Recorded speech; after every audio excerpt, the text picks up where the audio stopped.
ավելի փոքր ուրախ եմ, որ եկեղեցում մի 10-20 եկեղեցում խաչվառներն են պատվիրել են իմ աշխատանքներն են, միայն դրանով եմ ուրախանում փոքր ինչ։ Ինչեր է, Տիկին Արմիկը բացատրեք։ Խաչվառը, երբ որ պատարագի ընթացքում դրոշակի նման երկկողմանի սրբանկարներ են,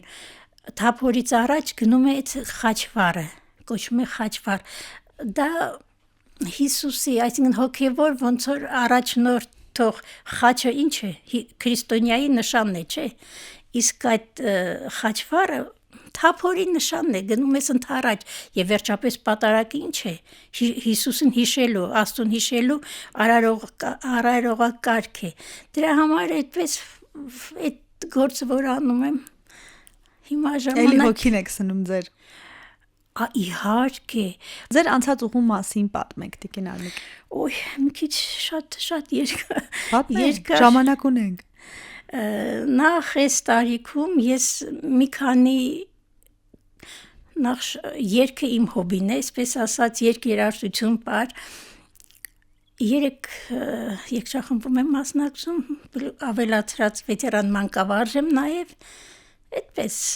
զբաղացնում եմ մի քիչ ավելի երևի թե ակտիվ, ասենք խմբին տանում եմ հրավիրատոմսեր են տալիս, համերգ, թատրոն եւ այլ կուլտուրական օջախներ, շատ եմ զբաղված լինում։ Դուք ասեք այս տարիքում, բայց տարիքը չասացիք, եթե հարմար կգտնեք տարիքն ասեք ու մինչ այդ, մինչև Սոշակի անցնեն ինչով եք զբաղված։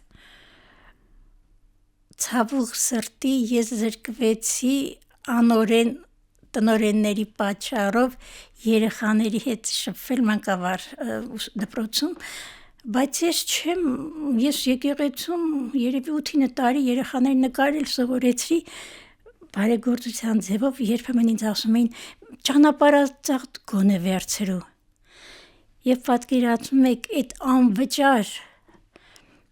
աշխատանքից ես իմ համար երևի $1 միլիոն է պատկերացրել, որ միլիոն էլ ստանայի, եթե այդ երջանկությունը, այս ապրումներ, ուրախությունը չէի ապրի, ինչ որ այդ մի քանի տարի փոքրիկների հետ 3 տարեկանից մինչև 8-րդ դասարան հրաշք էին իրենք։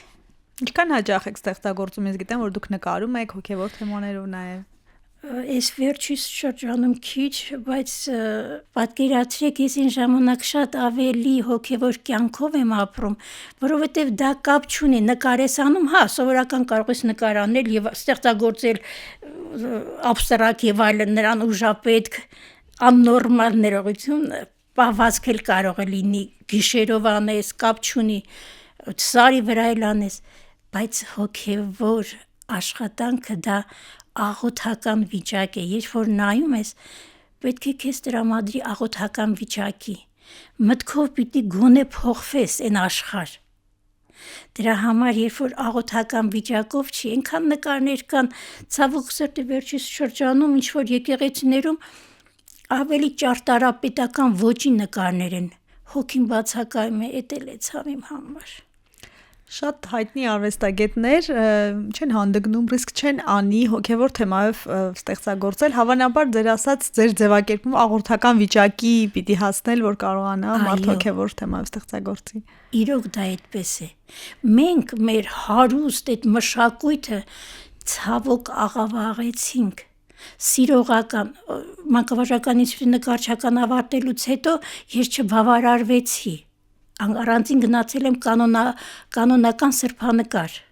օրենքով եւ այլն, դա մեծ նախքան սկսելը, նախ սկսած այդ որ լեպկասը որ շերտը անում ես, շերտերի բանկա քանի հատ շերտ եւ ամեն շերտի հետ պիտի աղոթք անել եւ դա տրամադրում է քո աշխատանքին, երբ որ դեմք ես նկարում, ճիշտն ասած երբեմն վերջի շրջանում արագ որ նկարում եմ, խզը բզանելով նվիրում եմ, ստացվում է մի քիչ ուրախ տրամադրություն, ասենք իմ ուրախ տրամադրությունը փոխանցվում է, բայց օրենքով դա պիտի չլինի, չէ որ տիրամորից, տիրամայրը ցավ է ապրում, ուրախ է երեխան, փոքրիկը, մանուկը մոտնն է, բայց երբ որ գիտի որ պիտի հեռանա, այդ տրտմությունը ուրախության եւ տրտմության արտահայտությունը պիտի լինի, որը ստիպում է մարդը ապրում է եւ ուրախություն եւ տրտմություն, ավելի շատ, երբ որ վատ վիճակում է, տրտում վիճակում է, ավելի շատ Աստծուն հիշում։ Շատ քիչ դեպքերում ուրախություն ես իմ ասեն, վայ, լավ, փառք Աստծո, ըստ ինձ, չգիտեմ։ Շնորհակալ լինել կարևոր զգացողություն է։ Իհարկե, եթե այդ պահին էլ չես կարող շնորհակալություն հայտնել, գոնե քո այդ ներքին վիճակով, որ ուրախանաս, որ տրամադրված լինես, դիմացինին ուրախ մի հատ լույս ջերմություն փոխանցես։ Ուղղակի ինձ մոտ մի փոքր այլ է, նախ որպես քրիստոնյա աշխատում եմ մի քիչ գրագետ լինել, ասենք գիտեմ, որ մարդը եւ մարմին է եւ հոգի, չէ՞ որ մենք մարմին այնքան ենք լվացնում, պուպուշ օծանելիքներով, ինչ ենք անում մեր հոգուն։ Ոչինչ, ոչ կարդում ենք, ոչ աղոթում ենք, մնացած բաները չհաշված։ Եթե հոգին չկա, մի հատ ուղղակի անհամեստ բան ասեմ, երբ որ մարդը մահանում է, ինչ է տեղի ունենում։ Ֆիզիկական մարմնից դուրս է գալիս հոգին, եւ առանց հոգու մարմինն ինչ է։ Հարազատը անգամ չի ընդունում, տանում է, վերջը հողին է հանձնում։ Հիմա մենք ապրող մարդով սիրտը աշխատում է, ինչ անենք։ Մենակ վազենք ուտելիքի, թե մտածենք, թե վայ, այս մեկը ոնց հագավ, վայ, ինչ կահույք է տունը, ինչի համար։ Եվ վերջապես ճիշտ ապրելու ձև կա։ Մենք սովորել ենք ապրելաձևի նոր սննդակարգի նոր ձևով մոդայիկ են աշխատում են մոդայիկ ապրել, չհաշված, որ անգամ հոգևոր պիտի գնան մկրտվեն, ձևական, պետք է քող գցեն, պսակադրվեն, իսկ դրանից հետո հոգին է ժամանակ են ապրում այդ խոստումի տակ։ Տիկին Արմիկ, տարիքը չասացիք։ Ախ, չարաբախտ, այդ հարցը 60+։ Հրաշալի է։ Ինչ մենք հանդիպել ենք, ձեր հեռախոսը չի դադարում զանգելուց, ձեզ զանգահարում են, դուք պետքական մարդ եք, ձեր օր ինչպես է անցնում։ Շատ տարբեր, շատ զբաղվածություն, այստեղ ես չեմ դժգոհում, ինչ անում եմ, շատ հաճույքով եմ անում, հասցնում եմ, այսպես հոգին երևի, Աստված հասցնում է ամեն ինչ, ուղղակի այստեղ տղաս է շատ տուժում։ Ըմբոստանում է։ Մեկ դեղին քարտ, արդեն հասել է կարմիր քարտ ցույց տալ, միայն ինքն է տուժում։ Ուշադրության առումով, ընկերության առումով։ Դե բնական է տանը քիչ եմ լինում, չէ՞ որ դրսում եմ շատ լինում։ Այն որ ասում ախ եմ անում տանը լինել։ Դրա համար չի ստացվում ստեղծագործելու պահը։ Տիկին Արմիկ, ես երկար մտածել եմ աշխատող, սոցիալական կյանքում ակտիվ կանանց մոտ, այսինքն